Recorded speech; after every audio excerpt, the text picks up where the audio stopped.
بسم اللہ الرحمن الرحیم۔ السلام علیکم فرینڈز۔ تو آج کی اس ویڈیو میں آپ کو حضور کریم صلی اللہ علیہ وآلہ وسلم کی طائف کے سفر کا قصہ بتاؤں گا۔ تو نبوت ملنے کے بعد جب 9 برس تک نبی کریم صلی اللہ علیہ وآلہ وسلم نے مکہ مکرمہ میں تبلیغ فرماتے رہے، قوم کی ہدایت صلاح کی کوشش فرماتے رہے، لیکن تھوڑی سی جماعت کے سوا مسلمان نہ ہو گئے۔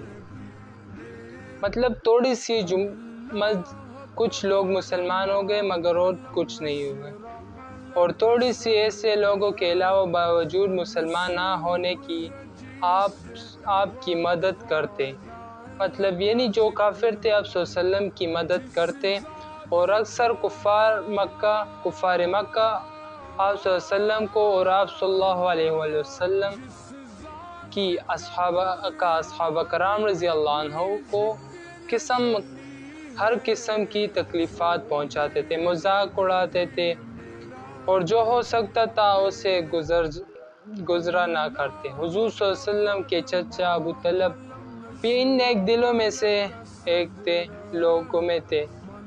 باوجود مسلمان نہ ہونے کے حضور صلی اللہ علیہ وسلم کے ہر قسم کی مدد فرماتے تھے۔ 10ویں سال میں جب ابو طلحہ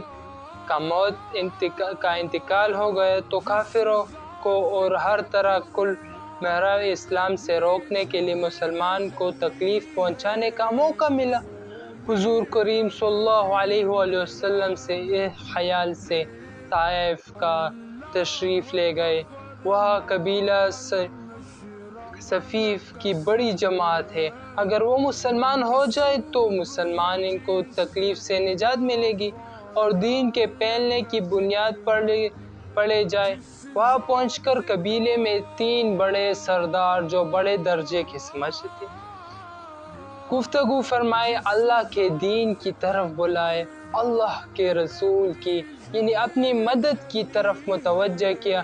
اگر ان لوگوں نے بجائے اس کے کہ دین کی بات قبول کرتے یا کم از کم عرب کے مشہور مہمان نواز کے لحاظ سے ایک مہمان کی خاطرداری اور کرتے اور صاف جواب دیا اور نہایت بے زخم اور بے اخلاقی سے پیش آئے، ان لوگوں نے یہ بھی گوارا نہ سمجھا کہ آپ صلی اللہ علیہ وآلہ وسلم یہاں قیام فرمائے۔ جن لوگوں کو سردار سمجھ کر بات کی تھی کہ وہ شریف ہو گئے اور محضور گفتگو کرے، ان میں سے ایک شخص بولا کہ آپ کو ہی اللہ نے نبی کیوں بھیجا؟ دوسرا بولا، اللہ تمہارے سوا اللہ کو اور کوئی نہ ملا؟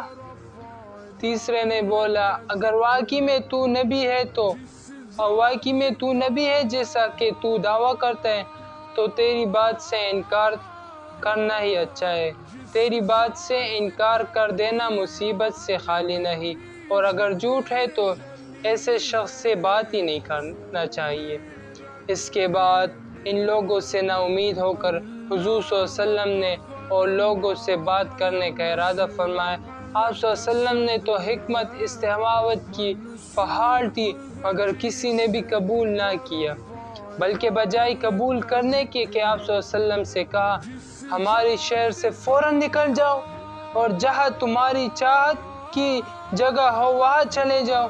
حضور صلی اللہ علیہ وسلم نے جب ان سے بالکل مایوس ہو کر واپس ہونے لگے تو ان لوگوں نے شہر کے لڑکوں کے پیچھے لگا دیا، آپ صلی اللہ علیہ وسلم کا مذاق اڑایا، تالی بجاتے اور پتھر مارتے، حتیٰ کہ آپ صلی اللہ علیہ وآلہ وسلم کے دونوں جوتے خون کی جاری ہونے سے رنگ ہو گئے۔ حضور صلی اللہ علیہ وآلہ وسلم ایسی حالات میں واپس ہوئے جب راستے میں ایک جگہ ان کو شریر سے امتحان ہوا تو حضور صلی اللہ علیہ وسلم نے یہ دعا مانگ لی جس کا ترجمہ ہے، اے اللہ، تجھ سے شکایت کرتا ہوں میں اپنی کمزوری کی، بے بسی کی اور لوگوں میں ذلت اور رسوائی کی۔ اے ارحم الراحمین، تو ہی صفاح کا رب ہے، تو ہی میرا پروردگار ہے، تو ہی مجھے کسی کے حوالے کرتا ہے، کسی اجنبی بیگانے کے نہ کہ جو دیکھ کر ترس رو ہو جائے اور منہ چٹائے، یا کسی دشمن کے جس کو تو نے مجھ پر قابل کر دیا۔ اے اللہ، اگر تو مجھ سے ناراض نہیں ہے تو مجھے کسی کی بھی پرواہ نہیں۔ تیری حفاظت مجھے کافی ہے، تیری چہرے کے اس نور کی تکلیف جس سے تمہارے اندھیرے روشن ہو گئے، جس سے دنیا اور آخرت کے سارے کام درست ہو گئے، اس بات سے پناہ مانگتا ہوں کہ مجھ پر تیرا غصہ ہوا، تو مجھ سے ناراض ہو کر تیری ناراضگی کے اسباب تک دور کرنا ضرور ہے۔ جب تک تو راضی نہ ہو سکے تیرے سوا کوئی طاقت ہی نہ کول ہے۔ مالک الملک کی شان قہار کو اس پر جو شان ہی تھا۔ جب حضرت جبرائیل علیہ السلام نے آ کر سلام کیا، عرض کیا، اللہ کی کول کی دی گئی گفتگو جو آپ سے ہو گئی سنی اور ان کے جوابات سنے، اور ایک فرشتہ کو بھی متکل پہاڑوں کی خدمت ہے آپ کے پاس بھیجا کہ آپ جو میں اسے حکم دے کہ اس کے بعد اس فرشتے نے سلام کیا، عرض کیا کہ جو ارشاد ہو اس کی ترکیب کی جائے۔ ارشاد ہوا دونوں جانب کی پہاڑ کو ملا کر، جس سے یہ درمیان میں کھچل جائیں گے، اور جو سزا آپ تجوید فرمائیں گے۔ حضور صلی اللہ علیہ وسلم کی رحیم و کریم ذات نے جواب دیا کہ میں اللہ سے اس کی امید کرتا ہوں کہ مسلمان نہیں ہوئے تو ان کی اولاد میں سے ایسے لوگ پیدا ہوئے جو اللہ کی دین اور عبادت کرے۔ اس واقعہ کا فائدہ کیا ہے؟ شیخ الحدیث حضرت مولانا زکریا رحمۃ اللہ علیہ نے کتاب فضائل اعمال میں پہلی جو قصہ ہے اس میں حیات صحابہ کی باب اول میں لکھا ہے۔ اس کی فائدہ اخلاق اس کریم ذات کی کہ جس کے ہم لوگ نام لو ہے کہ ہمیں ذرا سی بھی تکلیف سے کسی کی معمولی سی گالی سے دینے سے بڑھ جاتے کہ پھر عمر بھر اس کا بدلہ ہے، اور طرح ظلم پر ظلم کرتے ہیں اور دعویٰ کرتے ہیں اپنی محمدی ہونے کا، نبی کی پیروی بننے کا۔ نبی کریم صلی اللہ علیہ وسلم کی سخت تکلیف مشقت اٹھانے کے باوجود نہ بددعا فرمائے نہ کوئی بدلہ لیا، اس کو کہتے ہیں اخلاق۔ یہ کیسے اخلاق تھے میرے نبی کریم صلی اللہ علیہ وآلہ وسلم کی۔ اس واقعے سے ہمیں یہ سبق ملا کہ ہر حالت میں اللہ کا شکر ادا کرنا چاہیے، ہر حالت میں۔ اگر اللہ ہم سے امتحان میں اگر ہم پر تکلیف لاتا ہے تو اس میں ہم اللہ کا شکر ادا کریں کہ یا اللہ تو نے ہمیں اس امتحان میں پاس کیا، تو نے ہم پر یہ امتحان لایا، تو ہر حال میں اللہ کا شکر ادا کرنا چاہیے۔ اس واقعے سے ہمیں یہ سبق ملا، اور اس واقعے کو ہم اپنی عملی زندگی میں لائیں اور اس کو آگے بڑھائے۔ نبی کریم صلی اللہ علیہ وسلم کا حدیث مبارک ہے، اللہ اس شخص کی چہرے کو تر و تازہ و نور رکھے جس نے میری بات سن کر آگے بھیجی، خود عمل نہ ہو یا نہ ہو اور اسے آگے بھیجی، اللہ اس کا چہرہ نور سے بھر دے۔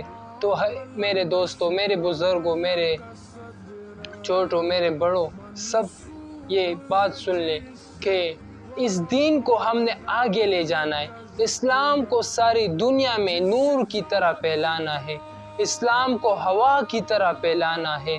یہ کام ہوگا تبلیغ سے۔ اپنے لیے وقت چنو، یہ نہیں کہ میں اسٹاپ ہی کرنا۔ کے بعد نہ کوئی نبی آئے گا نہ کوئی پیغمبر آئے گا کہ یہ دین آگے بھیجے۔ پہلے نبی آتے تھے، انبیاء آتے تھے، پھر نبی کریم صلی اللہ علیہ وسلم پر ختم نبوت یعنی دین کا کام، اب نبیوں کا ختم ہو گئے، سلسلہ نبیوں کا ختم ہو گئے، اصحابہ کرام رضی اللہ عنہ، پھر اس کے اور لوگ۔ ابھی آج کل جو کام ہے یہ دین کو آگے بڑھانا ہے، ساری دنیا میں ہوا کی طرح اس دین کو عام کرنا ہے، اس کی ذمہ داری اب ہماری ہے۔ اس لیے ہمیں چاہیے کہ اللہ کے دین میں، اللہ کے راستے میں جو نبی کریم صلی اللہ علیہ وسلم اور 1,24,000 کم و بیش انبیاء علیہ السلام نے جو محنت کی تھی، تبلیغ کی محنت کی تھی، اس کو ساری دنیا میں عام کر دے اور وہی محنت کرے اور اس میں وقت دے۔